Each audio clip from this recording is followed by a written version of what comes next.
세션 2자장을 맡으실 분은 중앙대학교 이종영 명예교수님을 소개해-드리겠습니다. 이종영 교수님께서는 현재 정기위원회에서 위원장으로도 활동하고 계십니다. 큰 박수 부탁드리겠습니다. 그럼 교수님께 마이크를 전달하겠습니다.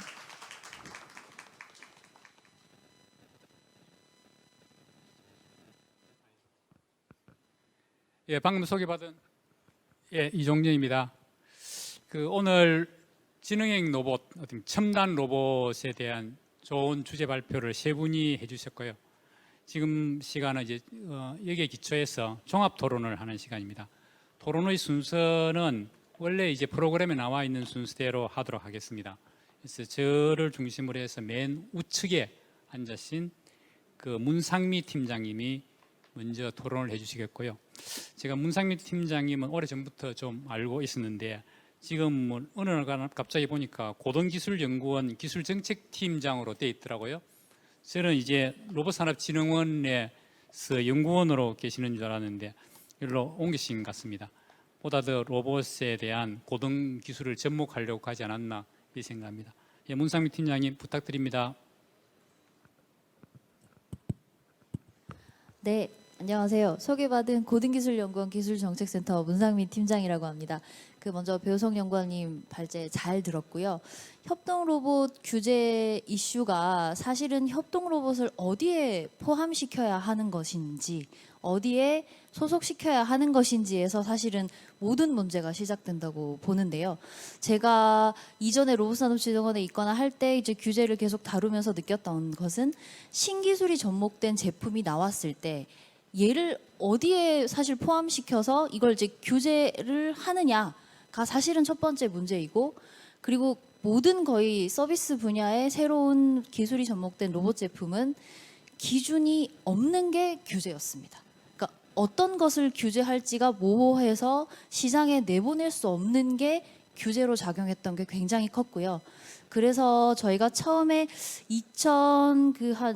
규제 로드맵을 만들었을 때 1차 로드맵을 만들었을 때에도 그랬던 제품들을 좀 많이 모아서 규제나 어떤 것들을 이제 어떻게 개선해야 되는지를 봤었는데, 그때부터 시작돼서 굉장히 핫한 이슈로 떠올랐던 게 배송 로봇이었고, 그리고 또 하나의 큰 양대 산맥이 이 푸드테크까지 쭉 연결되는 협동 로봇이었거든요.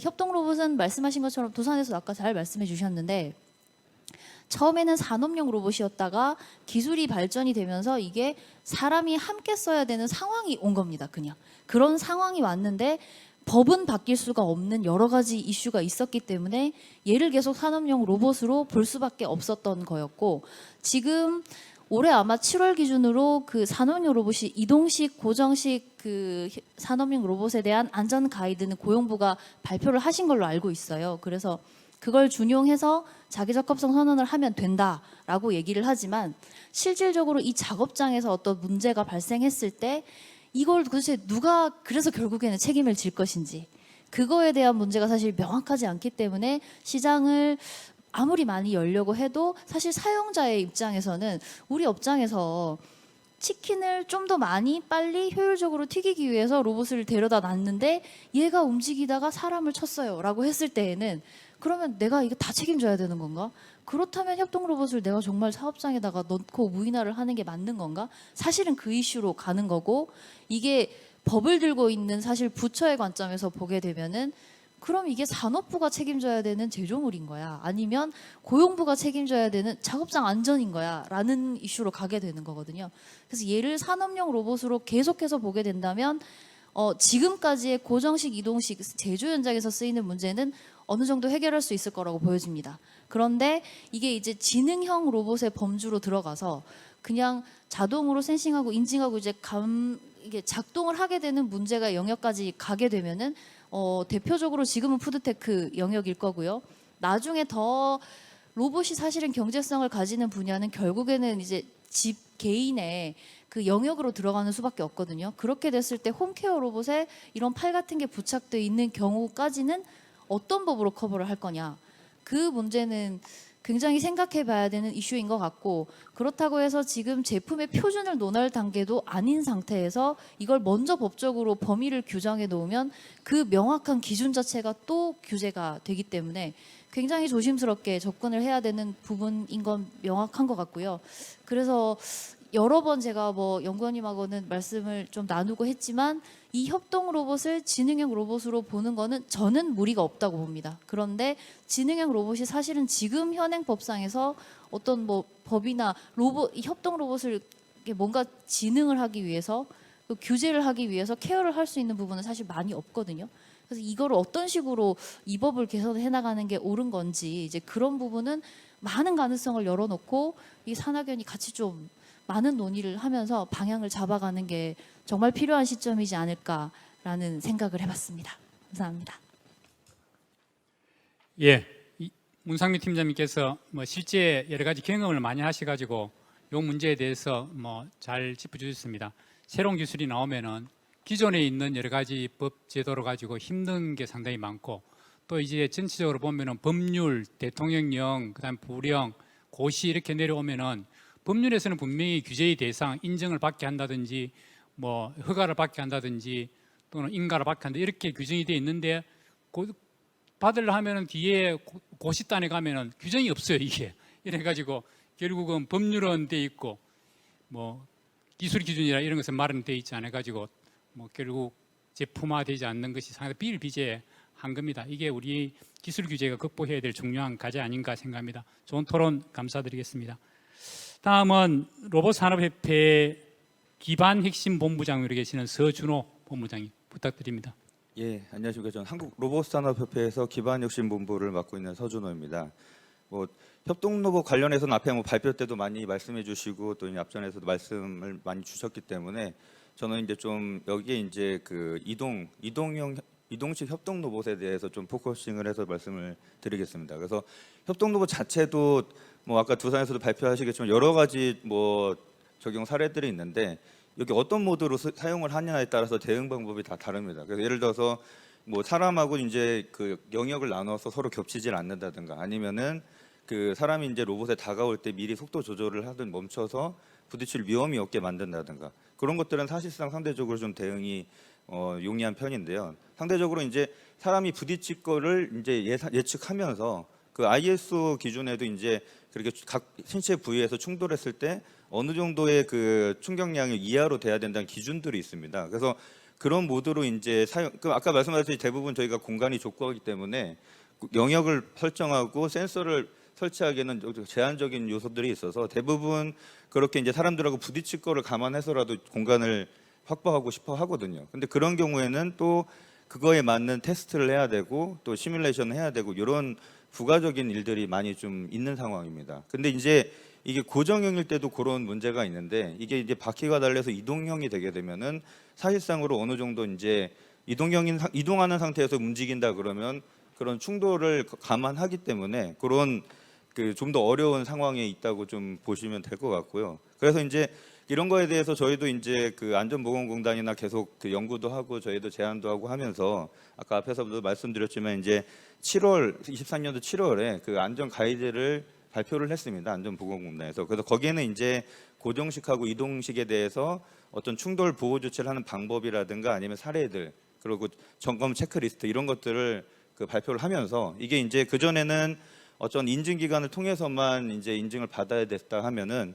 이 기준에 맞게 스스로 체크를 해서 그 스스로 검증하는 방식이 이제 하나 더 생겼다고 보시면 되겠고요. 근데 이제 이게 그 앞전에서 말씀드렸지만 어떤 법적 근거가 있는 게 아니고 단순히 이제 그 가이드로서 그냥 내놓은 상황이기 때문에 이거에 뭐 사고가 났을 때라든지 이런 법적 그 근거가 되기는 좀 어려운 상황일 것 같습니다. 그래서 이런 문제들이 좀 어떻게 발생되나 지금 보면은 그 표준 같은 경우에 이제 국제 표준은 ISO 1018-2가 이제 산업용 로봇 시스템에 대한 안전 기준입니다. 근데 여기서는 기존에 사용해 오던 이제 고정식 그 산업용 로봇에 대해서만 타겟을 두고 있고 현재도 이제 지금 이게 개정 작업 중인데 전혀 이제 그 모바일 매니플레이터 그 이동식 협동 로봇에 대한 언급은 없습니다.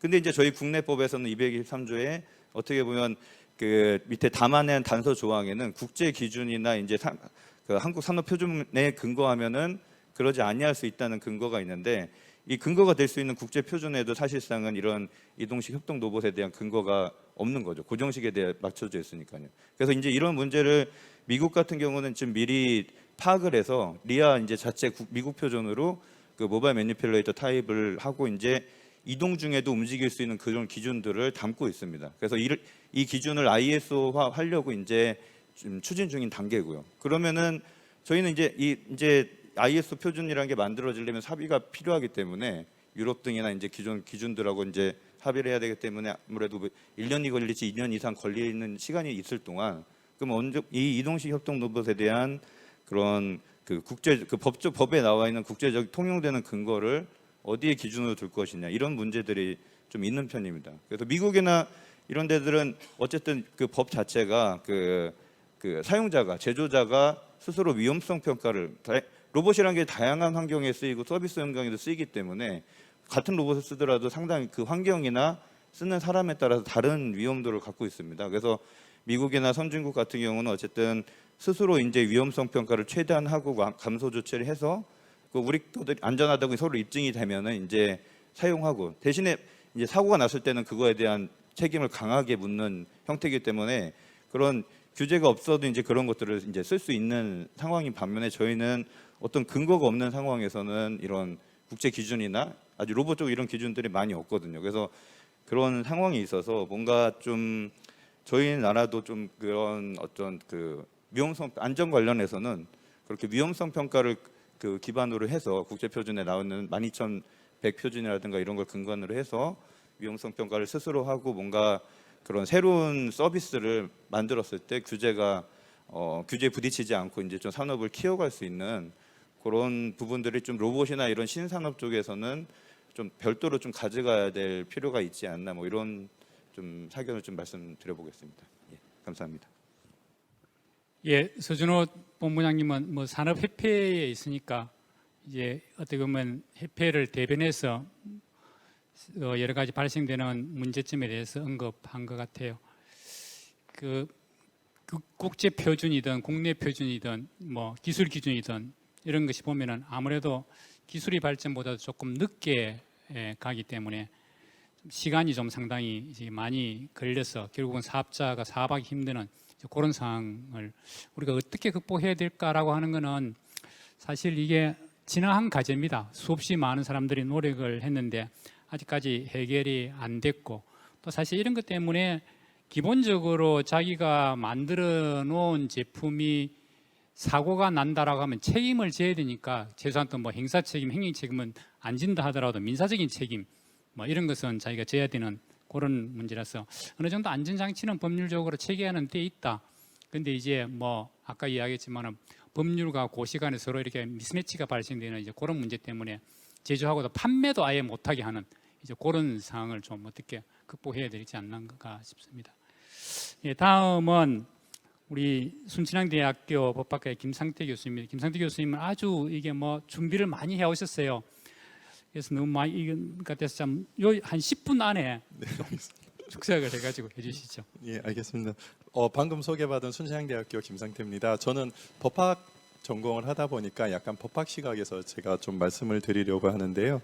우리가 이제 어떤 산업이 있으면 그 규제라는 게 등장을 하게 됩니다. 그럼 이제 로봇 산업, 특히 오늘 같은 지능형 로봇 산업과 관련한다면 제가 단계를 생각을 해보니까 로봇을 제조하는 단계가 있고 이걸 이제 판매와 유통하는 단계가 있고 그리고 소비자들이 받아서 그걸 사용하는 단계가 있고 마지막으로 그걸 폐기하는 단계, 요 단계가 있을 것 같습니다. 그러면 각 단계별로 저는 규제가 반드시 있다라는 표현은 조금 이상하겠지만 규제라는 게 존재할 수밖에 없는 상황인 것 같습니다. 그래서 특히 이제 그 제조라는 단계를 보면 또 우리가 인공지능이라는 소프트웨어도 있을 수 있지만 또는 기계라는 하드웨어 관련된 규제도 있을 수 있고 그래서 다양한 규제가 있을 수 있는데 저는 그 중에서 오히려 이용자들이 실제로 이용을 할 수 있는 단계에 서서 문제가 될 수 있는 법적 쟁점이 무엇인지에 대해서 조금 말씀을 드리고자 합니다. 우선 첫 번째로는 이제 이용자들이 만약에 이걸 이용을 하는 단계에서 입장에서 보면 우리가 이제 인공지능에서 가장 논의의 쟁점이 되는 것 중에 하나가 법적 인격에 대한 부여 가능성입니다. 갑자기 왜 이 아까 협동산업, 협동로봇 뭐 이렇게 얘기하다가 갑자기 왜 인격이라는 얘기가 나오냐라고 생각을 하겠지만 우리가 그 지능형 로봇법의 정의를 보면은 이게 스스로 인식하고 그다음에 스스로 판단을 하고 스스로 동작하는 걸 지능형 로봇이라고 합니다. 그럼 이게 실제로 사람이 시각과 그다음에 청각을 가지고 스스로 판단을 하고 스스로 행동을 하게 되는 게 사람인데, 그러면 지능형 로봇 같은 경우에도 거의 사람하고 유사하지 않을까라는 생각을 하게 되는 거죠. 그러면 결국 이것도 하나의 인격으로도 부여할 수 있지 않을까라는 논의가 진행을 해야 되는데, 이 우리가 법인에 대해서 우리 민법 등에 의해서 불법행위 책임을 지우고 있는 것처럼 어떤 그 인격을 인정하는 부분에 대해서는 저는 충분히 가능하다라고 봅니다. 다만 그럴 필요가 있는지 하는 부분은 논외로 해야 될 것 같아요. 다르게 봐야 된다는 거죠. 그러니까 법인격을 인정을 할 수 있지만, 그러나 실제로 우리가 그 손해배상 책임 같은 경우에는 그 배상을 해줘야 되는 게 목적인데, 과연 로봇에 대해서 인격을 인정을 해주고 그거에 대해서 배상을 해주기 위해서는 로봇이 재산이 있어야 되거든요. 근데 로봇에게는 재산이 없습니다. 그러니까 손해배상 책임을 로봇에게 지우는 것은 말이 안 되는 것이고, 또 형사책임과 관련해서도 형사책임의 목적은 교화를 목적으로 하는 것인데, 과연 로봇에서 교화라는 게 있을까라는 생각을 한다면 결국 그런 필요는 없다라고 보는 거죠. 그러니까 너무 제가 약간 법 철학하시는 분들한테는 죄송한 말이지만, 이게 실제로 인격성이 부여를 하는 부분에 대해서는 현 단계에서는 조금 더 우리가 정말 고도화돼 가지고 사람하고 똑같이 되지 않는 이상은 아직은 논의로 해야 되지 않을까 하는 생각을 하게 되었고요. 그다음에 이제 그런 법적 책임과 관련해서 논의할 수 있는 게 첫 번째로 이제 민사 책임일 건데, 그 민사 책임과 관련해서는 그 아까 앞서 말씀하신 것 중에 하나가 누가 책임을 질 것인가 하는 부분은 논의를 해야 될 것 같습니다. 그래서 이 부분에 대해서는 당연히 로봇을 사용하고 있는, 우리가 일반적으로 자동차 같은 경우를 생각을 해보시면 자동차가 실제로 자동차를 소유하고 있는 사람이 보험을 가입해서 그에 대해서 사고가 났을 때 책임을 지고 있는 것처럼, 로봇에 대해서도 실제로 이것을 사용하고 있는 사람에게 책임을 지우는 게 일반적이고 그거는 예측을 할 수 있는 것 같습니다. 그런데 문제는 인공지능이 들어가면 또 다른 문제라고 생각을 합니다. 왜냐하면 인공지능을 들어가기 위해서는 그 이용하는 사람 입장에서는 소프트웨어에 대한 부분에 대해서 전문 지식이 없습니다. 그럼 실제로 그것을 만드는 제조사 입장에서 그 프로그램도 만들고 인공지능을 통해서 딥러닝도 시키고 하는 과정을 거치게 되는 거죠. 그럼 그걸 너무 이용자에게만 배상 책임을 지우게 하는 건 너무 가혹하지 않을까 하는 생각이 듭니다. 그래서 이 부분은 그렇다고 이제 사업자, 제조사 입장에서도 일정 부분 부담을 하게 한다 하더라도 그렇게 되면 사업 자체가 활성화되는 데는 또 어려움이 있을 수 있을 것 같고, 그래서 이거는 국가가 나서서 전반적으로 책임을 지울 수 있는 어떤 형성이 돼야 되지 않을까 하는 생각을 하게 되었습니다. 이와 연관해서 이제 보험이 있는데, 우리가 이제 그 보험, 자동차에 대해서 보험을 가입하고 있는 것처럼 아까 이제 이동형 로봇 같은 경우는 현재 지능형 로봇법에 의무적으로 보험을 가입을 하도록 되어 있습니다. 그런데 문제는 그럼 모든 지능형 로봇에 대해서 보험을 가입을 해야 되느냐 하는 부분에 대해서는 저는 당연히 해야 된다라고 봅니다. 왜냐하면 로봇이라는 게 움직이다 보면 분명히 피해가 발생할 수 있고 그에 대해서 상응해서 어떤 그 피해에 대한 배상을 해야 되는 경우가 있을 수 있는데, 보험을 가입을 하지 않으면 이용자 입장에서는 어떻게 보면 그 큰 피해가 발생한 경우에 책임을 지운다는 건 어려움이 있을 수밖에 없다는 거죠. 그래서 저는 이용자에게도 일정 부분에게 대해서 그게 단순하게 이동형 로봇이 아니더라도 보험을 가입할 수 있는 방안을 조금은 고려를 해봐야 되지 않을까라는 생각을 하게 되었고요. 그다음에 또 하나는 이제 사이버 보안하고 개인정보 문제인데요. 이동형 로봇 같은 경우부터 시작을 해서 결국 이거는 이제 네트워크가 어떻게 되면 활용이 될 수밖에 없습니다. 그럼 그런 과정에 분명히 사생활 침해라는 문제가 발생을 하게 될 거고, 그 과정에서 개인정보가 침해될 거고, 그거를 보호할 수 있는 방안도 제조사 입장에서는 충분히 이제 고려를 해봐야 될 것 같고요. 또 하나는 이제 그 이동형 로봇 같은 경우나 또는 이제 지능형 로봇은 많은 정보를 갖고 있어야지 그 정보를 가지고 정확하게 움직일 수가 있습니다. 그러면 그 얻은 정보를 누구 소유를 할 것이냐, 그리고 실제로 그걸 이용할 수 있는 사람은 누구일 것이냐. 우리가 데이터라는 게 제2의 석유라고 할 만큼 정말 중요한 자원인데, 이걸 어떤 소유로 하고 누가 활용을 할 것인가라는 부분에 대해서도 사회적으로 조금 논의가 필요하지 않을까 하는 생각을 하게 되었습니다. 네, 이상입니다. 감사합니다. 예, 김상태 교수님 엄청 많은 준비를 해왔는데 제가 시간을 10분으로 제한하는 바람에 그래도 할 이야기는 다 하신 것 같습니다. 예. 참 로봇이 나오고 AI가 나옴으로써 우리 사회적 논의가 되고 있는 것이 어떻게 보면 법에 대해서도 중요한 하나의 도전 같습니다. 이 과연 법인격을 인정할 거냐 말 거냐, 인정한다 하더라도 이걸 전체적으로 인정할 거냐, 안 그러면 부분적으로만 제한된 범위 내에서만 인정을 할 거냐, 또 인정을 했을 경우에 실질적으로 로봇의 발전을 더 촉진시킬 것인지, 안 그러면은 이것이 상당히 로봇 발전을 제한할 것인지, 이제 그런 여러 가지 문제 때문에 이제 우리 김상태 교수님은 로봇은 아주 불안하기 때문에 어느 정도 여기에 대한 책임은, 민사적인 책임의 경우에서는 최소한 또 보험은 가입을 해야 된다.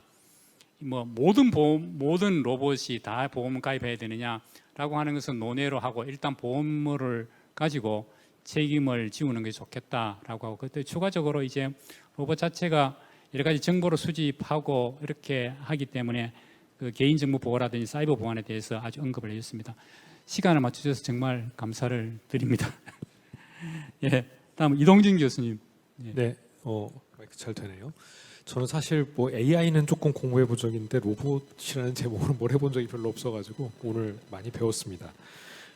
제가 말씀드리려고 하는 것은 뭐 이제 그 기본적인 뭐 AI든 로봇이든 간에 관계된 현행법상의 상황 간단하게 말씀드리고, 이 규제의 전체 가버넌스에 관해서 뭐 조금 말씀드리는 것으로 하면 어떨까 싶습니다. 먼저 이제 이런 건데, 뭐 이게 지금 아까 이제 김민성 연구관 발표에서는 의료과호 책임의 예를 들어주셨습니다만, 사실 비슷한 종류의 논의는 자율주행 자동차에도 똑같이 있습니다. 이 결론만 먼저 말씀드리면은 현행법과 현재 수준의 장비는 아무런 법이 필요하지 않습니다. 어차피 기본적으로 쓰는 사람이 보조도구로 쓰는 것을 전제라고 있기 때문에 그런 거고요. 제조물 책임도 현 단계에서는 별로 문제가 없습니다. 왜 문제가 없냐면은 대개의 경우 로봇의 경우에는 인베드되어 있는 상태인 경우가 많은데, 인베드되어 있거나 같은 제조사가 계속 업데이트하면서 이걸 관리하고 있을 때에는 그냥 유체물인 로봇 자체의 일부로 볼 수밖에 없기 때문에 그렇습니다. 그래서 약간 논란이 있긴 하지만 지금은 큰 문제가 아니다라는 거고요. 장기적으로 문제가 좀 생길 수가 있습니다. 근데 그 중에 하나는 뭐 아직 현 단계는 전혀 문제가 아닌 것 같긴 한데, 그 데이터를 싹 가져가서 거기서 다시 알고리즘을 발전시키는 게 아니고 자체적으로 뭔가 계속 정보를 축적하면서 학습을 한다면은 그거는 조금 이제 법 기술적으로는 이슈가 생길 수가 있고요.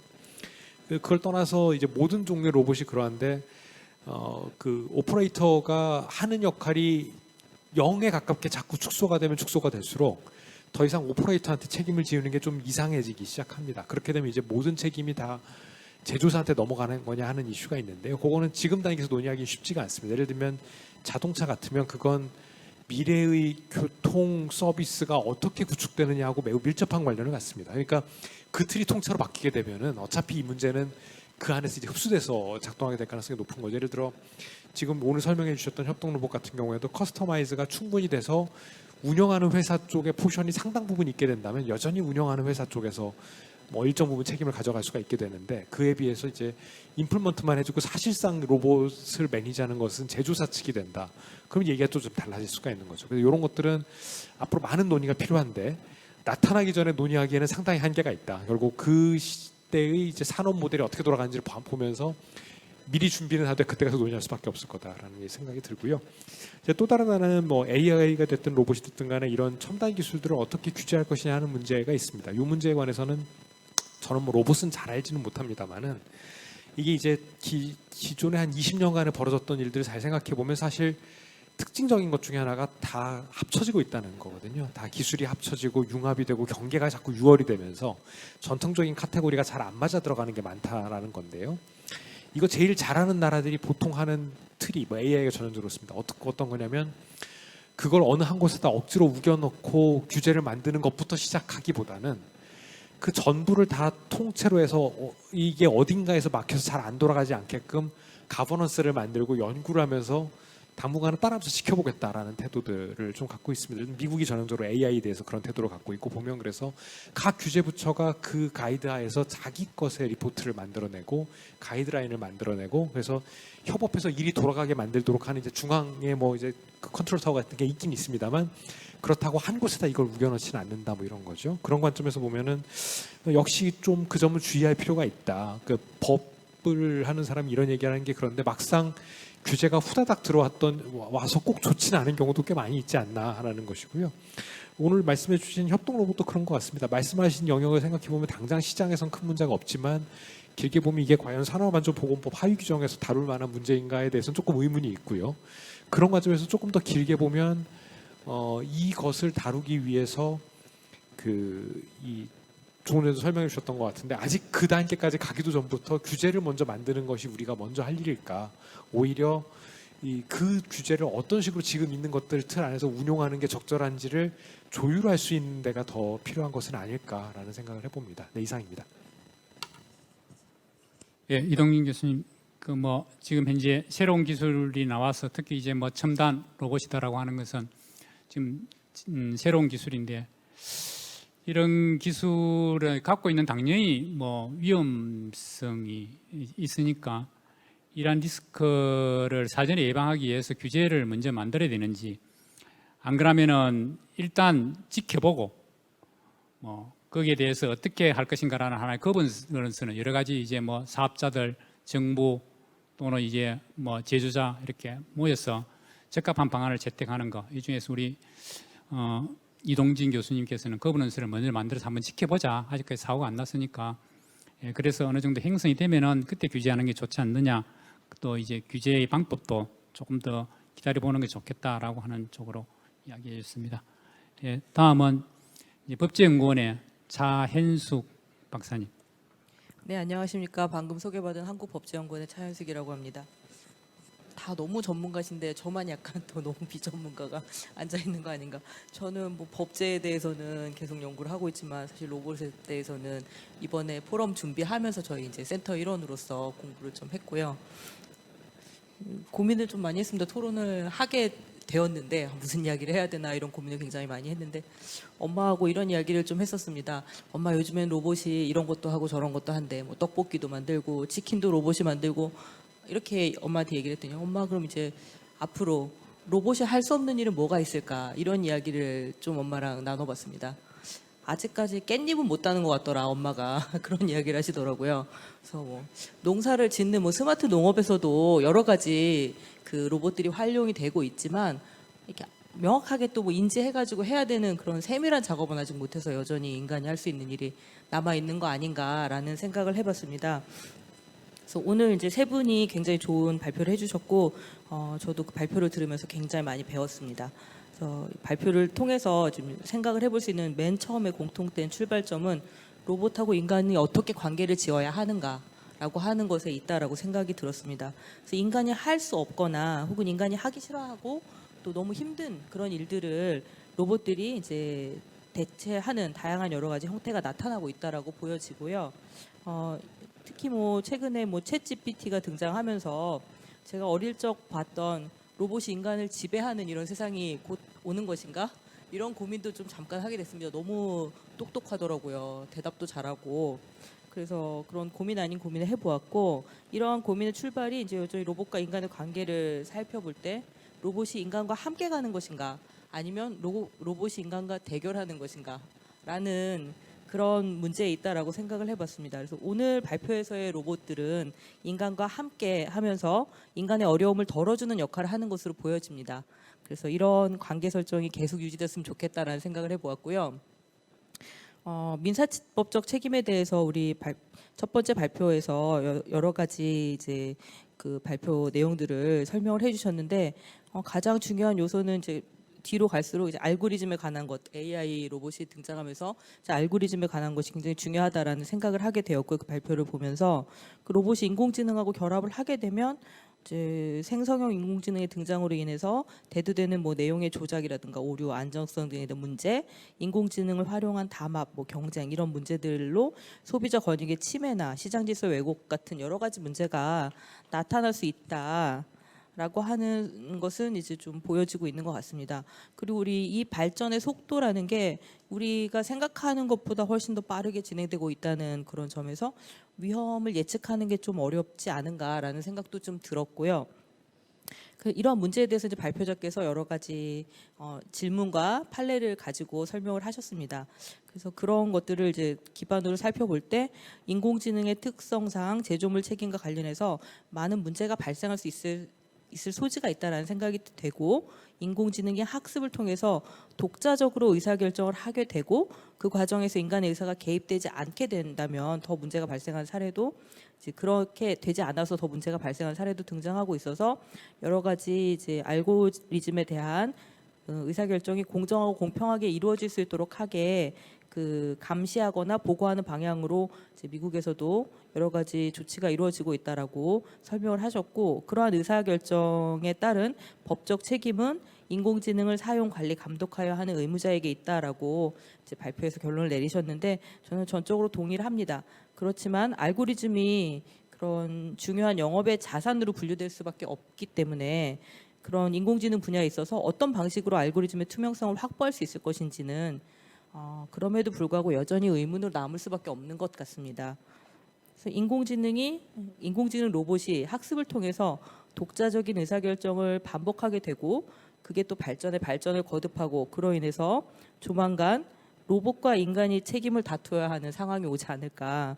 그런 상황이 가까운 미래에는 발생하지 않았으면 좋겠다라는 생각을 하면서 토론을 마치도록 하겠습니다. 감사합니다. 예, 차인석 박사님 뭐 자기 전혀 모른다더만 이게 실제 로봇에서 가장 중요한 문제를 거의 다 짚어주신 것 같습니다. 이 법이다라고 하는 것은 사실상 어떻게 보면 상식이고 상식이다라고 하는 합리적인 이성의 이 근거를 이렇게 두고 있기 때문에 보통 사람들이 생각하는 것이 사실상 가장 정확한 법의 내용 아닌가 이렇게 생각합니다. 이렇게 짚어주신 건 혹시 지금 이분 차인숙 박사님께서는 오늘 발제하신 분들에게 질문을 했으니까 나중에 발제하신 분들 좀 답변 좀 부탁드리겠습니다. 예, 다음은 우리 장민영 박사님. 장민영 박사님은 로봇에 대해서 상당히 연구도 많이 하신 분이고 그래서 아마 좋은 토론을 기대하겠습니다. 네, 안녕하세요. 네, 방금 소개받은 한국법제연구원 장민영입니다.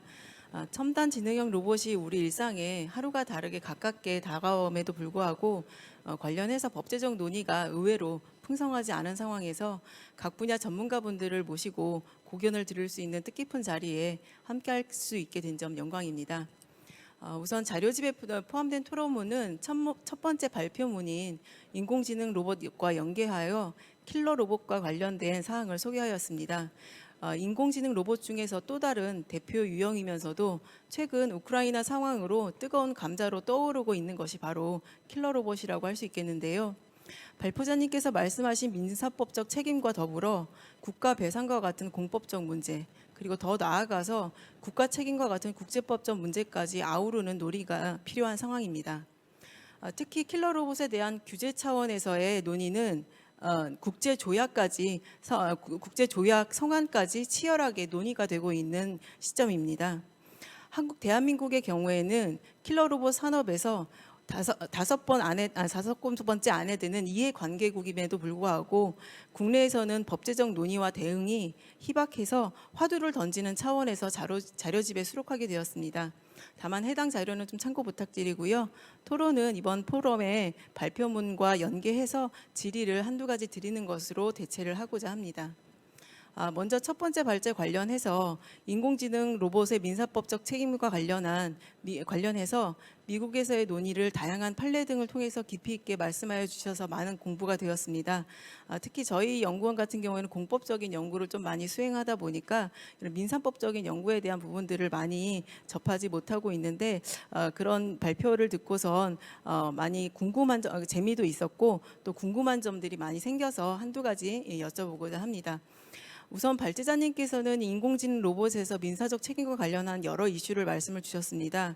그렇다면 인공지능 로봇의 경우에 특히 머신러닝이나 딥러닝이 탑재된 로봇과 과연 한편으로는 낮은 수준의 로봇인 경우에 책임 문제가 구분이 되는 것인지 아니면 동일하게 접근될 수 있는 것인지 좀 궁금해졌습니다.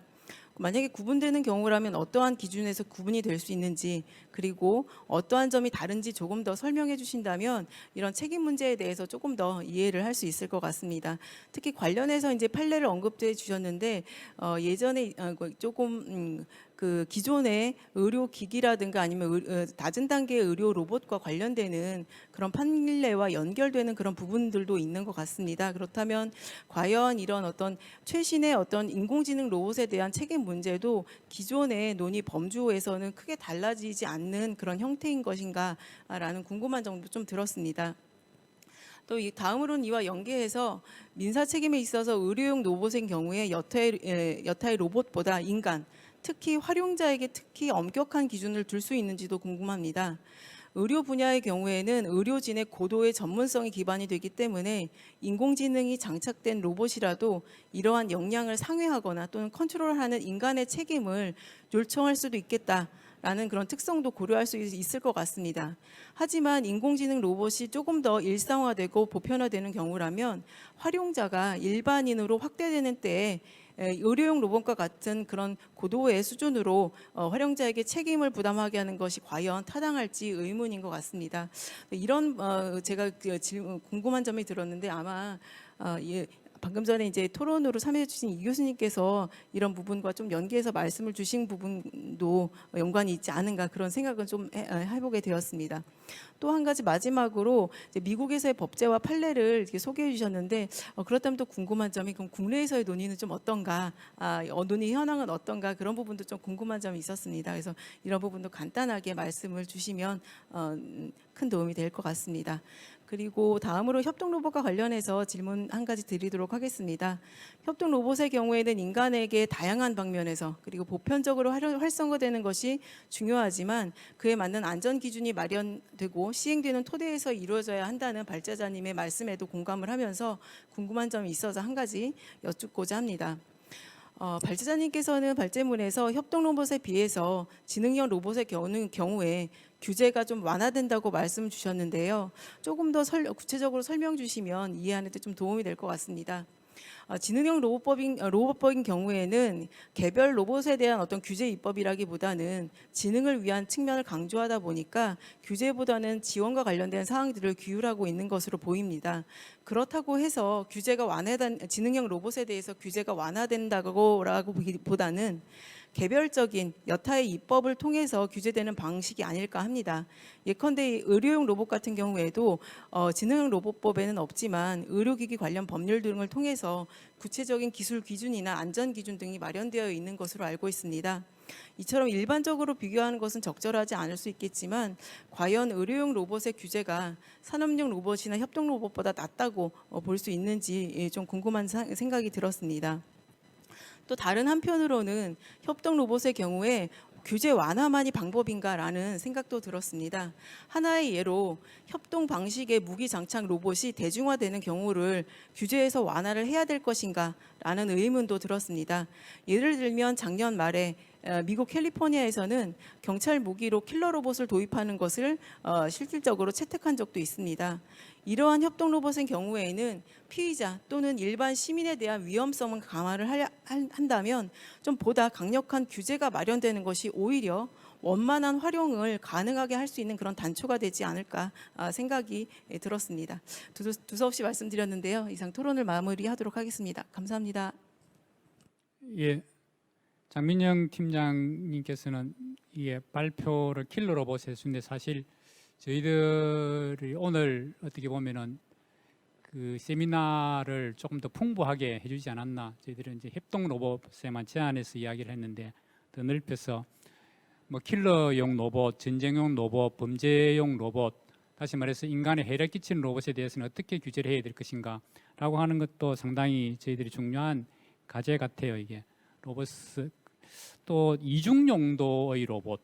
다시 말해서 이게 범죄용 로봇이고 동시에 또 하나 인간의 편의를 주는 로봇에 대해서는 우리가 어떤 방향에서 이렇게 규제를 하고 또 육성을 하고 해야 될지라고 하는 것은 아마 로봇이라는 새로운 기술이 아마 우리에게 계속 새로운 과제를 던져주는 것 같습니다.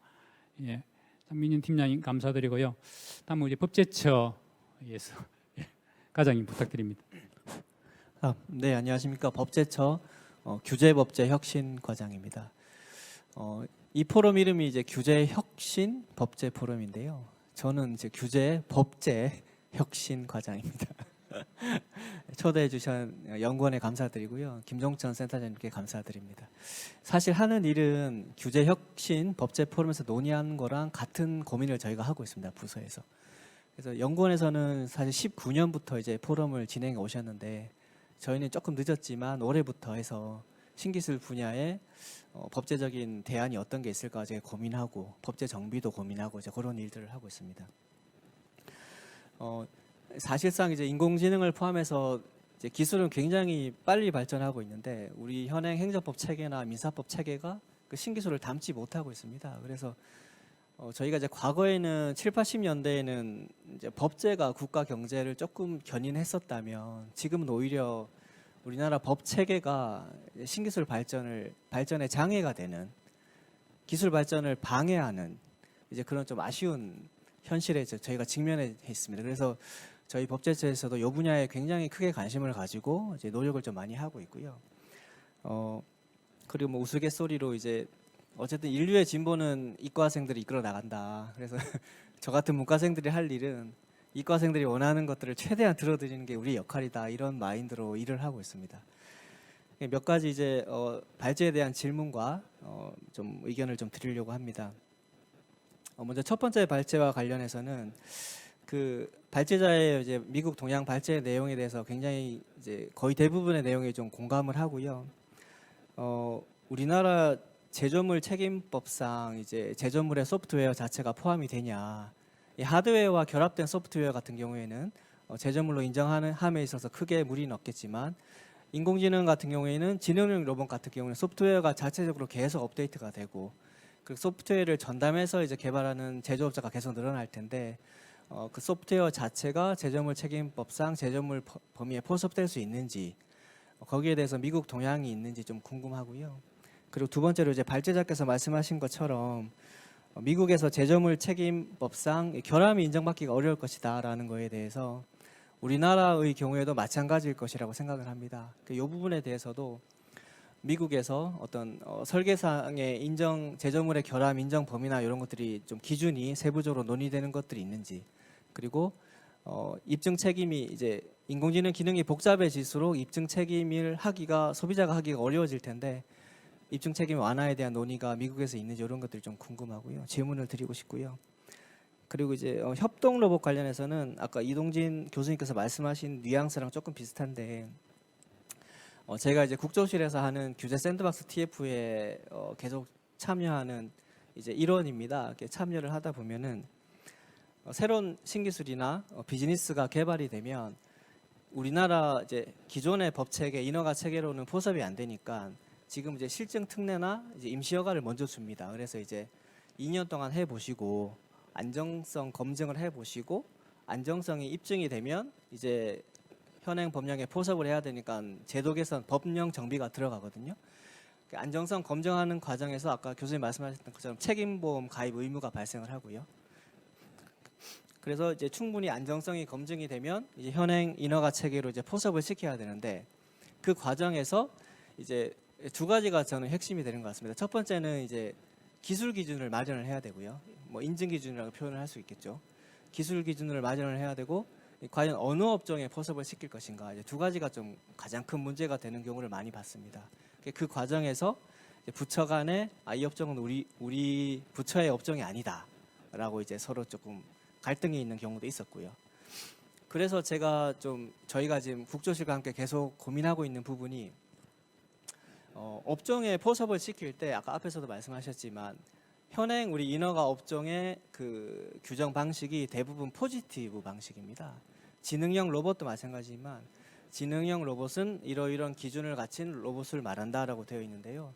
저희가 올 초에 국조실하고 함께 행정규제기본법상 유연한 분류 체계라는 정의가 있습니다. 그래서 그거를 이제 우리가 새로운 업종이 발생할 때마다 그 업종을 하나하나 법령에 넣어주다 보면은 이게 너무 끝도 없고 굉장히 기술 혁신에 뒤떨어질 수밖에 없으니까 그때 저희가 채택한 방법이 업종을 쭉 나열하면서 이제 말미에 그 밖에 뭐 장관이 인정하는 업종 이런 식으로 해가지고 이게 이제 어떤 분 입장에서는 지나치게 그 행정 입법으로 위임을 많이 해가지고 포괄 위임 금지 원칙에 반하는 거 아니냐라는 이제 어떤 법적인 지적이 있을 수 있지만 실제로 어부라는 분들 입장에서는 그게 이제 법률 시행령 단에서 경직적으로 규정되는 것이 아니라 부처에서 고시로 신속하게 바로바로 반영해 줄 수 있는 형태로 규정이 되면 좀 더 기술력 승인에 도움이 되겠다라는 이제 그 민간 기업들의 건의 사항이 많았고요.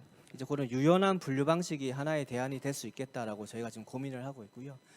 두 번째 이제 기술 기준 관련해서는 어쨌든 새로운 비즈니스 모델을 하기 위해서는 안전성에 대한 기술 기준이 반드시 마련이 돼야 되는데 그게 이제 마련하는 과정이 또 입법 과정이 또 하나의 규제 신설입니다. 어떻게 보면 규제를 신설하는 거기 때문에 규제를 신설할 때 어떤 이제 그 업종만 가지고 특정한 사양을 중심으로 신설을 하는 게 아니라 이 사양을 나열하거나 성능을 나열하더라도 그와 유사한 성능을 가진 모든 비즈니스 모델이나 기술들은 좀 이렇게 바로바로 인정될 수 있는 성능 중심의 기술 기준을 마련을 하게 되면 아마 신기술이나 신산업 이게 반영에 조금 더 빠르게 정부나 이제 기존 법 체계가 대응을 할 수 있지 않을까라는 생각을 하고 있고 저희 부서랑 국조실에서도 이런 식으로 계속 좀 고민을 하고 있습니다. 예.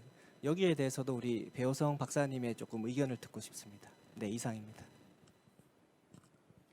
예, 지금 뭐 우리 새로운 기술, 새로운 제품 이런 게 나왔을 때 우리 규제와 관련돼서 현장에서 직접 이제 실무를 담당하고 있는 우리 과장님께서 좋은 여러 가지 이야기를 해주셨습니다. 실제 아무래도 이게 기술 발전보다도 이게 제도, 법 이것이 늦을 수밖에 없어요. 법은 어떻게 보면은 본질적으로 그 구체적 타당성보다 법적 안정성을 더 중요하고 이게 생각하는 거고 그러다 보니까 또 이제 규정을 새로운 기술이 나오면은 그 기술 기준을 만드는데 최소한 또 시험도 하고 테스트하고 또 검증도 해야 되는 과정이 최소한 2-3년 이렇게 걸리니까 결국은 그러다 보면은 그런 규제가 없는 중국에서는 이미 모방해가지고 제품 다 나오고 우리나라로 다시 역수출되고 이런 문제가 워낙 많이 나옵니다. 그래서 뭐 지금까지 우리 규제 체제를 한번 바꿔보자라고 하는 것이 상당히 많은 노력을 했고 실제 제가 한번 보니까 규제를 박정희 대통령부터 시작했어요. 근데 어느 정부 하나도 처음부터 규제에 대해서 획파를 하겠다, 뭐 파기하겠다, 규제를 전부 물속에 빠졌다가 다시 드러내겠다, 하여튼 막 다 규제를 했다가 한 번도 성공한 정부는 없어요. 시도를 하다가 말았고, 또 방금 우리 과장님도 이야기하신 뭐 유연한 규제, 뭐 그것도 좋고 지난번 정부는 또 이제 뭐 규제 샌드박스제도 도입을 했고, 또 이제 뭐 지금 그 법규 중심 뭐 규제, 기술 규제보다도 성능 위주로 기술 규제를 하자 뭐 이렇게 했는데 말만 그렇지 실제 나머지의 고시에 들어가면은 다 또 나름대로 달라요 이게. 그러니까 아마 법제처가 그 기술 규정을까지 세부적으로 하기에는 그 기술도 알아야 되고 법도 알아야 되고 이러한 문제 때문에 아마 쉽지는 않을 것 같아요.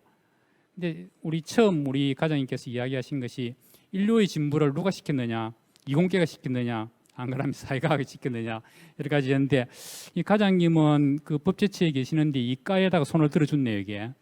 근데 기술을 발전시킨 것은 어떻게 보면 자유를 신장시킨 사회과학의 역할도 내 생각에 본질에 담겨 있지 않나 이렇게 생각합니다.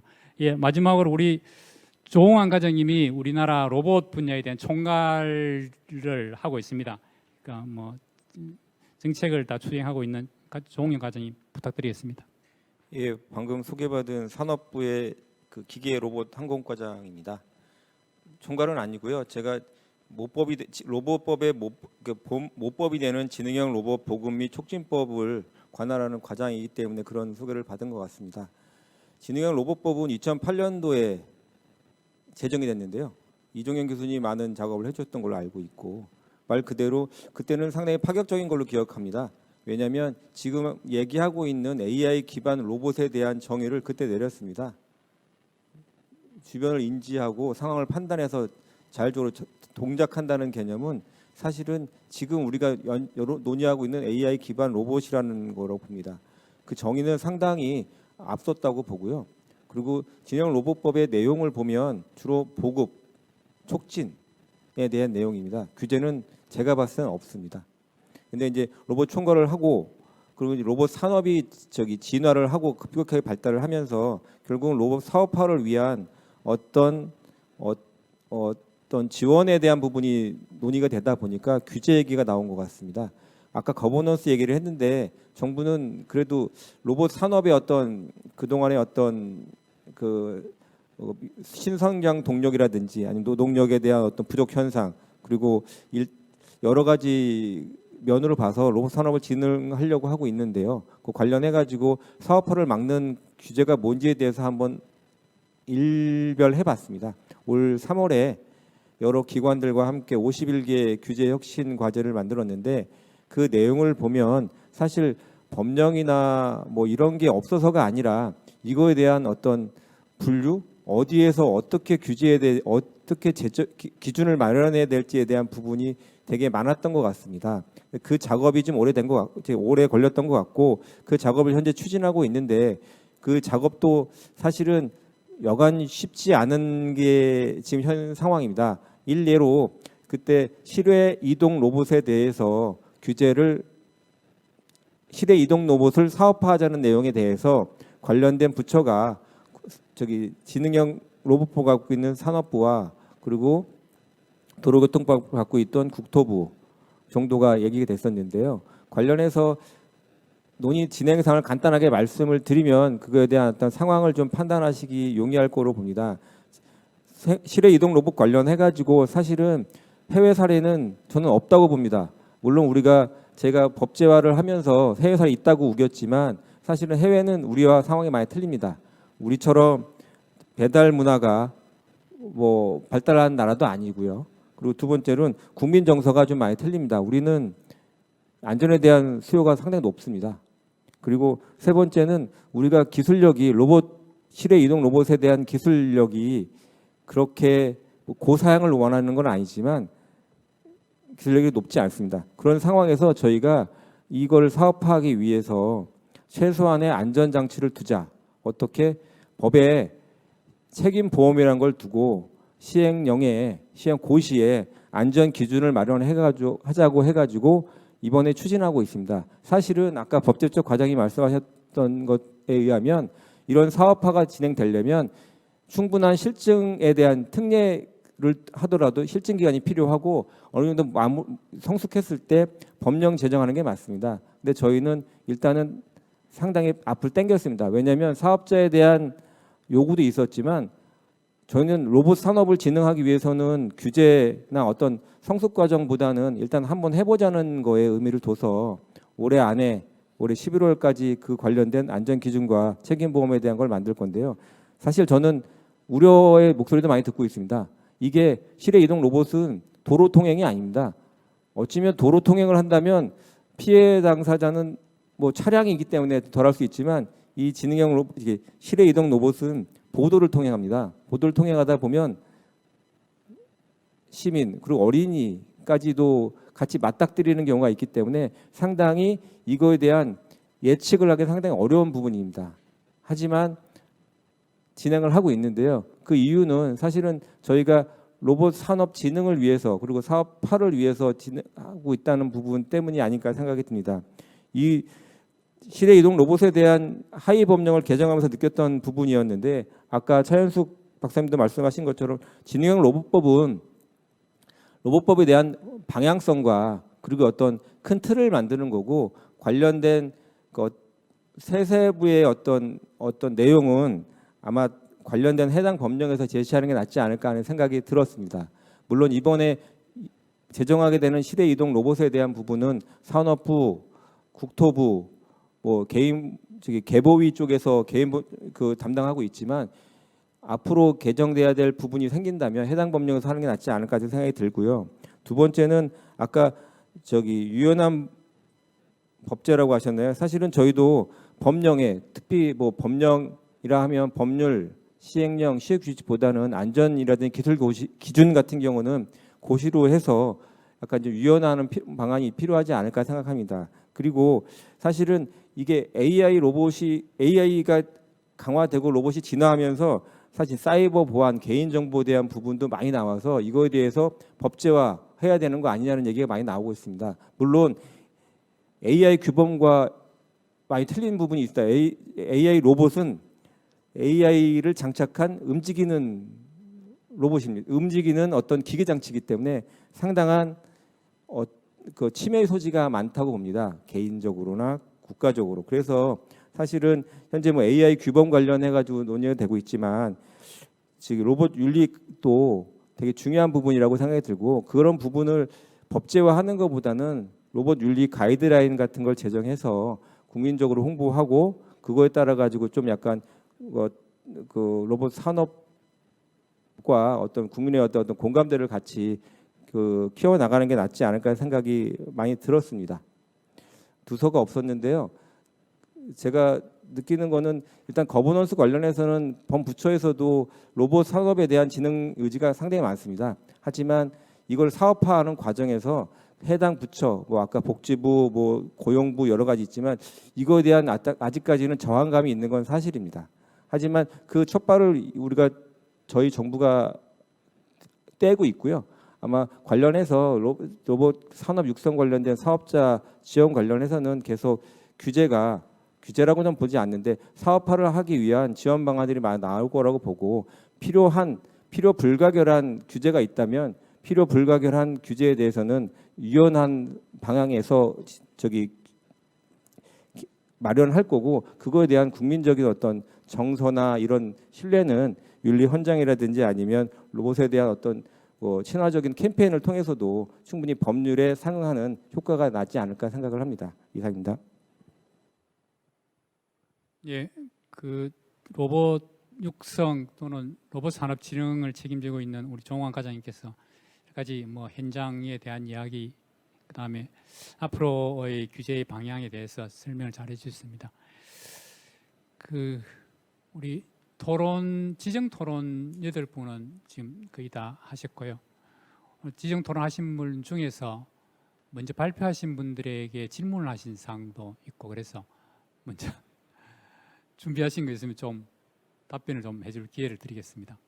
먼저 김민성 교수님. 네, 제가 먼저 일단 부족한 발표였지만 너무나도 또 훌륭하신 토론자분들의 말씀을 들으니 조금 더 제 발표에 관해서 조금 더 깊이 생각해 볼 수 있었습니다. 먼저 이제 알고리즘 규제 관련해서 저도 많이 관심이 있고 그거와 관련해서 알고리즘을 개발하는 것도 최근에 이제 미국 같은 경우에는 과연 알고리즘이 지적재산권의 보호 대상으로 될 수 있느냐 아니냐에 대해서는 충분한 논의가 있었고 보호하는 방향으로 저도 제가 지적재산권 쪽 전공은 아니지만 얼핏 듣기로 기동령하기로 이제 지적재산권으로서 보호할 가치가 있다라는 방향으로 이제 법리가 형성되고 있는 상황이고 그렇지만 이제 이러한 알고리즘이 만약에 인공지능의 기본적인 이제 그 핵심 메커니즘으로 작동을 하게 되면 이러한 인공지능의 판단으로서 인간이 이제 부당하게 피해를 입은 경우가 실제로 이제 아마존 아까 발표에서 말씀드렸다시피 아마존이 그 근로자를 채용하는 데 있어서 기존 이제 근로자 채용 자료들을 알고리즘을 형성을 했고 그 결과를 토대로 이제 블라인딩 면접을 하는 것과 마찬가지로 이제 검토 결과를 나왔더니 여성의 근로자인 경우에는 모두 다 제외돼 버려 가지고 아마존은 이거는 아직 시기상조다 해서 그 운영 자체를 그만둔 사례가 있었습니다. 그리고 최근에 이제 올해 7월부터 이제 뉴욕주 같은 경우에서는 이제 이러한 알고리즘이 과연 이제 편협하지 않게 특히 이제 미국 같은 경우에는 성차별 문제하고 인종차별 문제에서 상당히 민감한 문제이기 때문에 이러한 문제가 불거질 수 있을 가능성이 있는 알고리즘은 사전에 이제 감사 의무를 통해서 이렇게 사전적으로 이제 해당 기관에게 감사 의무 보고를 해야 된다는 의무를 보고하고 있기 때문에 결국 알고리즘을 규제하려는데 이제 개발자들에게 이 어느 정도 이익을 미국 헌법상 이제 미국 헌법상 가치로서 이제 개발자들의 이익을 조금 보장해주는 그런 헌법적 이익도 있기 때문에 결국에는 이제 그러한 이제 균형성이 이제 많이 이제 강조되고 있고 그러한 균형성을 찾기 위해서 이제 교수님이나 이제 다른 토론자분들께서 이제 과장님하고 말씀해 주셨듯이 거버넌스적 관점이 정말 필요한 분야라고 저도 생각합니다. 그런데 이제 제가 미국하고 이렇게 우리 국내 이제 입법적 태도를 비교하는 데 있어서 미국하고 우리나라에서 이제 문화적 정서적 차이가 가장 큰 거는 스타트업 같은 경우에서 가장 크게 나타납니다. 왜냐하면 이제 미국 실리콘밸리나 이러한 이제 젊은 층, 최근에 이제 아마존 그러한 이제 플랫폼 경제 시대가 대두되게 된 배경들도 그 사람들은 어떻게 하면 기존의 규제를 피할 수 있을까에 대한 이제 그 도전 의식 그런 게 엄청나게 강합니다. 그렇기 때문에 로봇 같은 경우에도 규제가 있지 않는 부분을 더 이제 일반 사기업이나 스타트업을 추구하는 사람들은 찾으려고 하고, 그렇기 때문에 이제 뒤에서 이제 정부나 이제 관련 부처들은 이제 이러한 현상을 관찰하고 거버넌스적 관점에서 어떤 방식으로 규율하는 것이 좋겠다라는 이러한 방식에서 이제 접근의 차이이고, 제가 정확하게 이해했는지는 잘 모르겠지만 국내 실정에서는 규제가 없으면 일단 시행을 안 하려고 하니까 몸을 사리려고 하는 느낌도 많이 받았습니다. 그렇기 때문에 과연 어느 방식이 맞는지는 잘 모르겠지만 우리 실정에 맞춰서 이런 개발자들과 이제 소비자들의 이제 이러한 균형을 맞추는 것이 저는 중요하다고 생각하고, 제가 사실 킬러 로봇에 관해서 이제 말씀을 들었을 때는 조금 많이 당황을 했는 게, 저는 이제 공법적 규제 연구는 조금 문외한이다 보니 일반적인 관점에서 말씀을 드리면 이제 킬러 로봇이라는 것 자체가 이제 일단은 이제 목적 자체가 제조 목적 자체가 일단 일반적인 경우는 아닌 특수한 목적으로서 제조되는 경우이고, 이러한 경우 이제 우리가 가령 예를 들면 이제 유전자 조작 같이 우리 인간의 법제로서 도저히 규제할 수 없는 상황, 예를 들면 유전자 조작을 최근 몇 년 전에 이제 중국 어떤 이제 모라토리움이라는 이제 일반적인 이제 행위 중지라는 이제 국제적 협약이 있는데, 그러한 것을 위반하는 경우에는 이제 제재를 어떻게 가할 것인가 이런 문제적 측면에서 접근해야 될 것 같아서, 제가 지금 당장 킬러 로봇을 어떻게 규제할 것인가에 대한 일반적인 입장은 말씀드리기 어렵고, 만약에 민사법적으로 문제가 된다면 이제 제조물 책임법의 일반 기본 법리와 달리 이제 미국 같은 경우, 우리나라도 마찬가지지만 엄격 책임 법리라는 것이 또 새롭게 이제 검토해 볼 수도 있고, 그렇게 이제 좀 다양한 각도에서 논의해 볼 수 있을 거라고 생각합니다. 소프트웨어 규제도 마지막으로 이제 말씀해 주셨는데, 이제 이러한 경우는 이제 말씀한 대로 업데이트가를 어떤 시각에서 접근할 것인지 문제로 봅니다. 왜냐하면 요즘은 자동차 내비게이션 같은 경우에도 이제 저절로 자동 업데이트가 되고, 핸드폰도 자동 업데이트가 되는데, 업데이트가 된 이후에 이것을 또 새로운 제조물로 볼 것인가, 이러한 이제 미국에서도 구체적, 제가 알기로는 아직 판례나 이러한 소프트웨어에 대한 제조물 책임보다는 이제 주로 이제 워런티 쪽 이제 하자에 대한 담보 책임 아니면 이제 품질 보증 책임 이러한 쪽으로도 또 같이 검토해 볼 수 있을 거라 충분히 생각을 하고, 제가 또 말씀드렸다시피 이제 이게 토론문에도 써주셨는데, 이제 제조물 책임은 제조상의 결함, 설계상의 결함, 표시상의 결함이 문제가 되고 있는데, 실질적으로 실무에서 제일 문제되는 부분은 이제 설계상의 결함입니다. 그 설계상의 결함이 왜 문제가 되냐면, 소비자가 보기에는 분명히 대체 설계가 가능한 부분이 있어 보이는데 그렇지 못했기 때문에 자신이 피해를 입었다.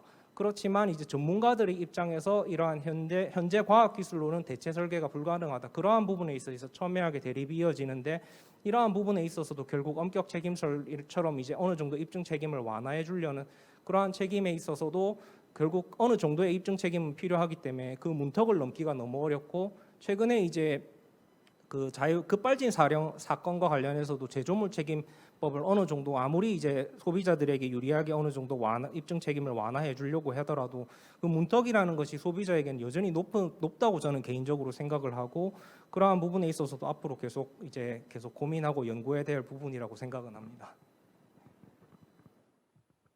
예, 김민성 연구관님 충실한 답변 감사드립니다.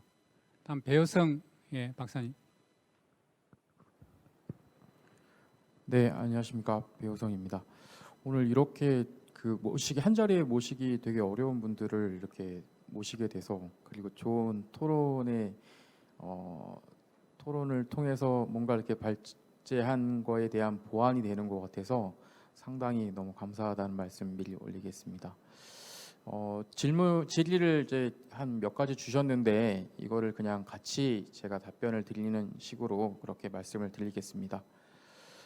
제가 발표를 한 내용에도 그렇지만 사실은 협동 로봇에 대한 활용의 목적에 따라서, 그리고 활용되어지는 이제 공간과 그리고 이제 영역에 따라서 말씀하신 대로 규제를 하는 방식도 상당히 다를 것 같아요.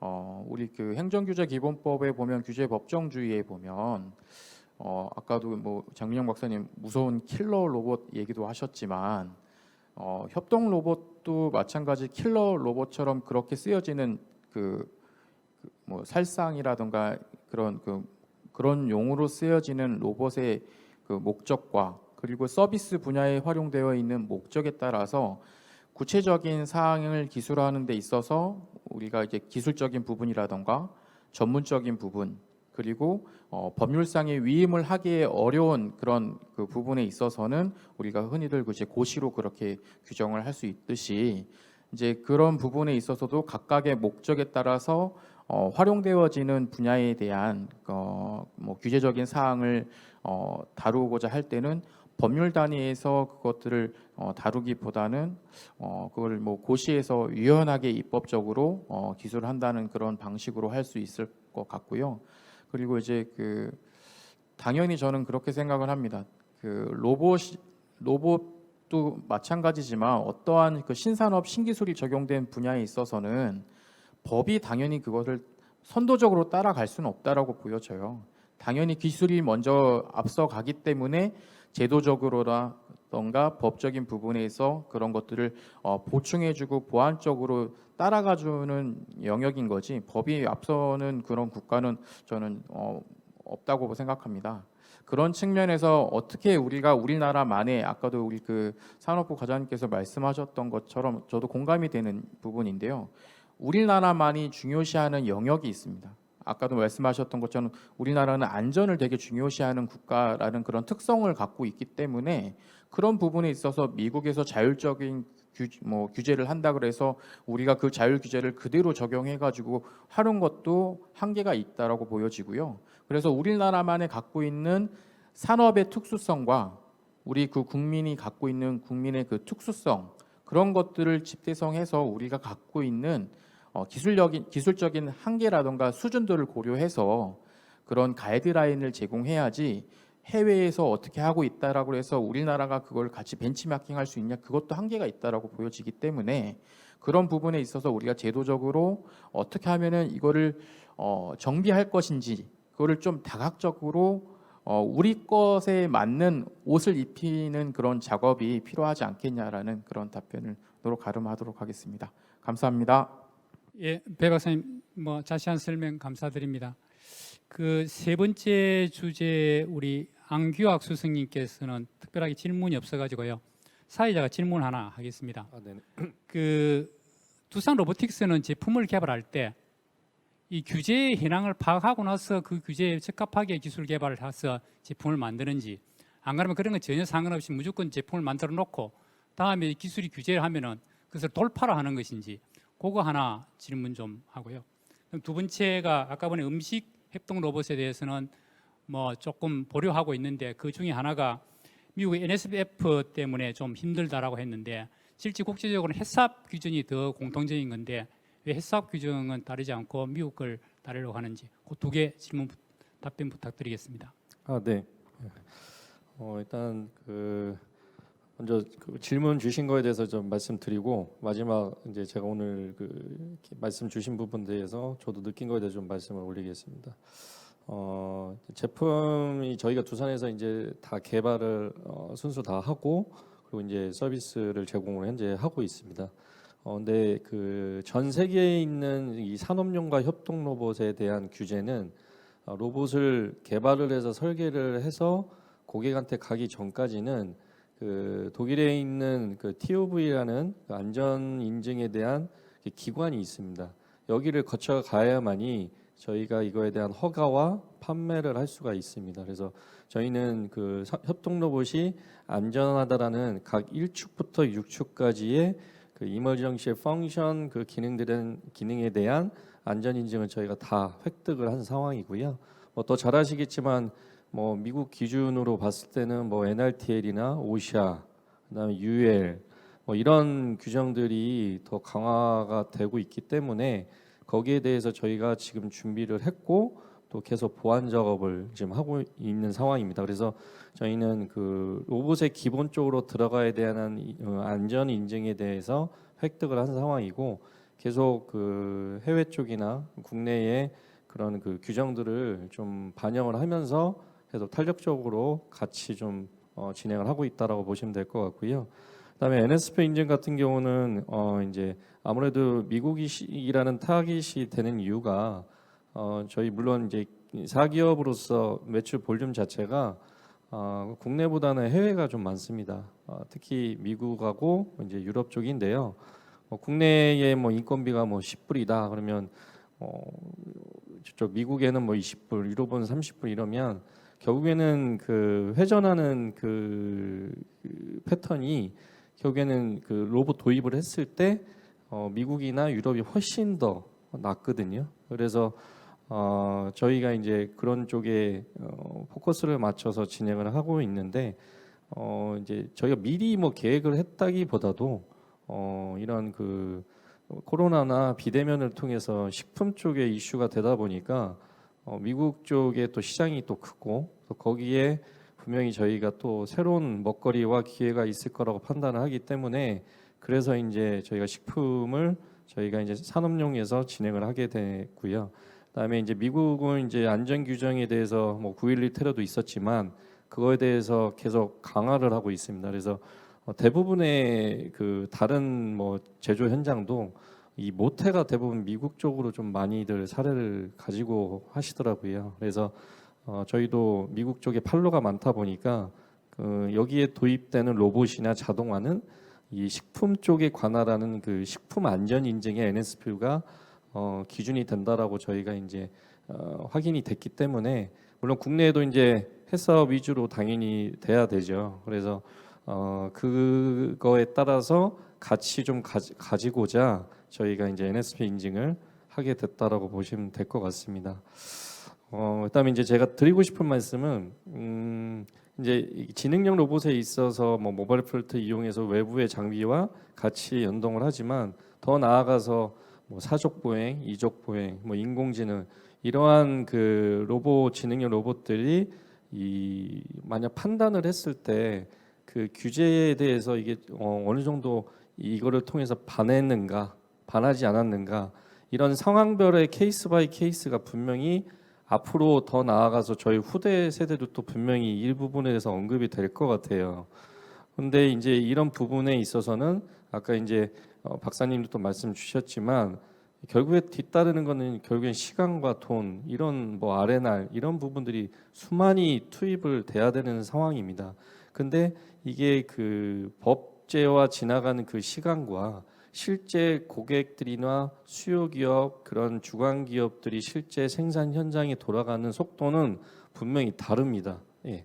그렇기 때문에 아까 말씀 주셨다시피 우리나라는 지금 포지티브식으로 좀 완화하는 식으로 좀 가고 있거든요. 그래서 이런 부분을 뭐 정말 이게 정답인가 아닌가는 저도 잘 모르겠습니다, 사실. 그러나 이런 부분을 유연하게 좀 분류해서 좀 가는 것이 지금 현재로서는 좀 더 속도를 좀 좁히는 작업을 하면 어떨까? 왜냐하면 이 그런 수요 기업이나 주간 기업의 대표님들이 제가 실제 만나면 항상 이 얘기를 합니다. 제가 안전 인증을 이제 개정이 돼서 이제 언급을 해드리면 잘 모르겠어. 이거 꼭 해야 돼? 안 하면 안 돼? 이거 누가 해야 돼? 얼마야? 학고방 업체는요 그냥 패스하자 이렇게 얘기를 하십니다. 이게 현실이거든요. 네. 저는 해야 됩니다 라고 하거든요. 네. 저도 하나의 책임이라는 게 있는 겁니다. 네. 두산에 소속인 사람을 떠나서 저도 그 안전에 대한 거를 그거를 저를 믿고 신뢰를 가지고 고객을 만나서 가이드해 줄 책임의 의무가 있는 겁니다. 그렇기 때문에 세일직을 떠나서 그런 비즈니스의 모델에 저는 그게 하나의 또 제 업이라고 생각을 하거든요. 예를 들어서 미국 같은 데는 그 규제 같은 경우 위반을 했을 때 이 노동자를 아웃을 시키더라고요. 이 그 회사를 운영하는 고용주님들은 아웃을 안 시킵니다. 삼진 아웃제가 있는데 이 삼진 아웃제를 하면서도 그 삼진 아웃제가 해도 계속 그 업체를 살려줍니다. 그러다 보니까 기업을 계속 그 지방의 주 단위의 회사도 살려주면서 계속 성장하게 해주는 거예요. 그러니까 결국에는 실제 이 내 오퍼레이터, 나의 작업자를 교육을 시키면서 이 안전의 가이드라인을 너는 이건 위반하면 안 돼. 너는 이건 안 하면 여기서 일을 할 수가 없어. 다른 데 어디 가도 이게 계속 따라가. 이러한 규제들이 있거든요, 미국은. 그래서 이런 사례들도 많이 있지만 우리나라도 좀 이렇게 완화를 시키면서 탄력적하게 이렇게 다양하게 좀 나갈 수 있도록 하면 어떨까 하는 바람입니다. 이상입니다. 예, 안구혁 수석님 감사드립니다. 아주 자세하게 설명을 해주셨어요. 프로에 계시는 분에게 좀 기회를 주고자 합니다. 혹시 프로에 계시는 분 중에서 발제하신 분에게 질문하셔도 좋고, 사실 토론하시는 분들 질문을 잘 안 하는데 오늘은 로봇이니까 이게 토론하신 분에게도 질문하셔도 좋습니다. 예, 맨 끝에 혹시 질문하실 때 소속하고 성함을 좀 이야기해 주시죠. 죄송합니다. 전 좀 익명으로 좀 남고 싶은데 괜찮겠습니까? 그래, 예.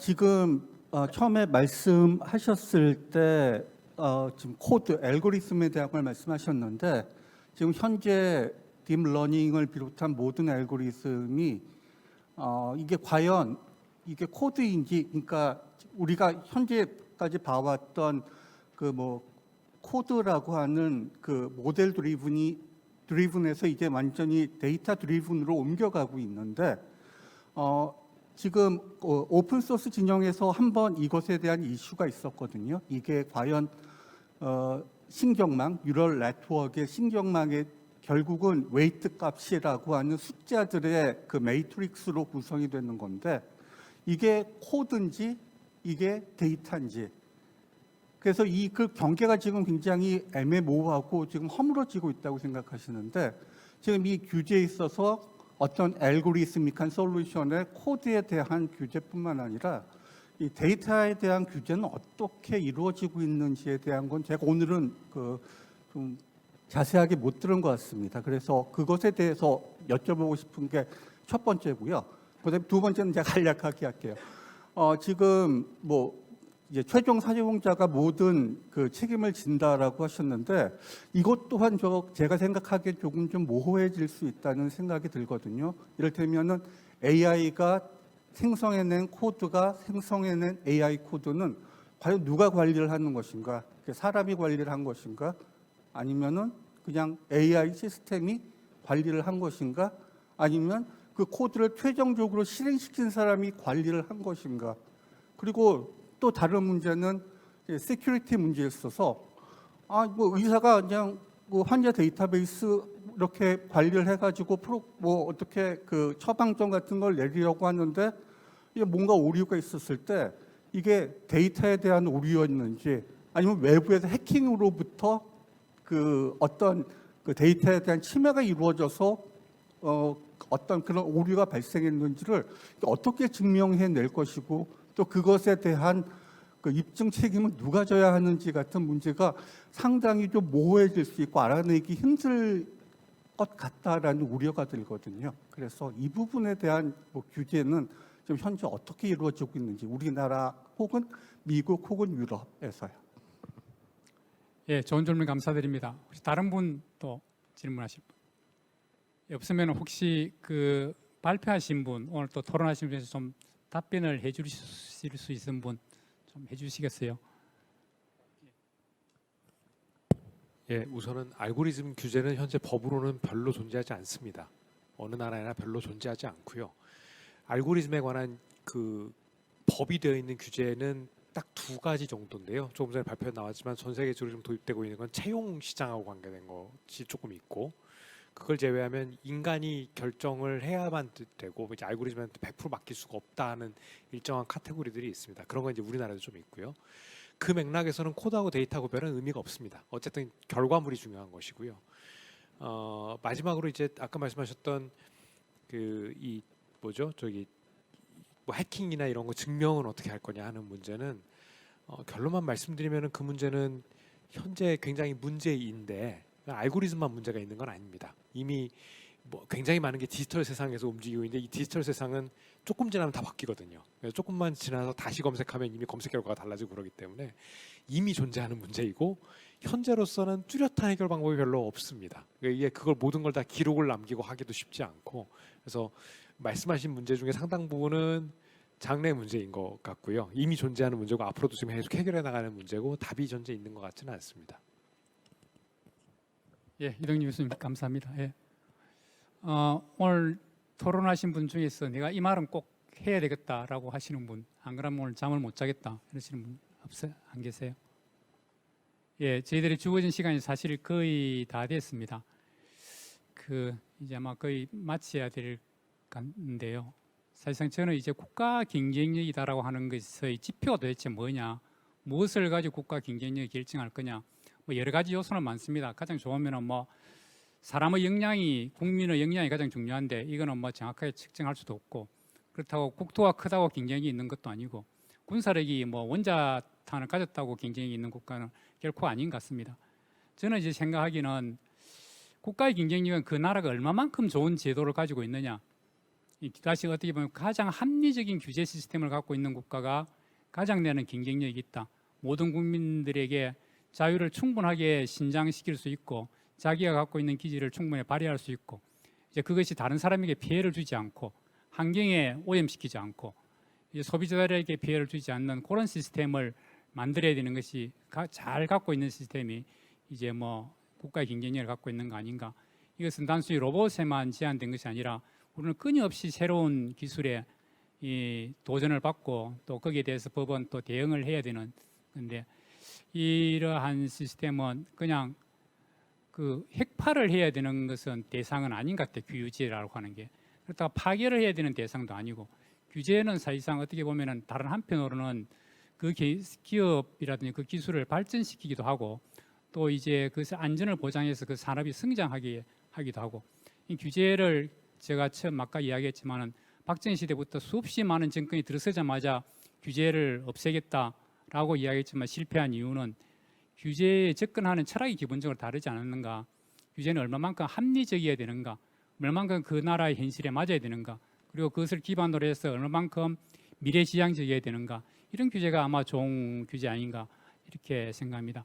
여러분 오늘 뭐 여러 가지 열띤 토론 또 좋은 토론을 해주셨고 발제자님에게 감사를 드립니다. 자, 오늘 이것으로 해서 토론을 마치고요, 이 마이크를 주최 측에 넘기도록 하겠습니다. 네, 감사합니다. 제2세션 종합토론 좌장을 맡으신 이종영 교수님과 세 분의 발제자님 그리고 8분의 토론자님께 다시 한번 큰 박수를 부탁드리겠습니다. 네, 이것으로 오늘의 포럼의 모든 세션이 종료되었습니다. 학계 그리고 산업계 및 정부의 다양한 전문가들을 모시고 첨단 지능형 로봇 관련 현황과 과제라는 주제로 심도 깊은 논의를 할 수 있었던 뜻깊은 시간이었던 것 같습니다. 긴 시간 온라인과 오프라인을 통해서 함께해 주신 모든 분들께 다시 한번 감사의 말씀을 드립니다. 그럼 10월에 있을 올해의 마지막 회차인 제17차 규제 혁신 법제 포럼으로 다시 만나 뵙겠습니다. 감사합니다.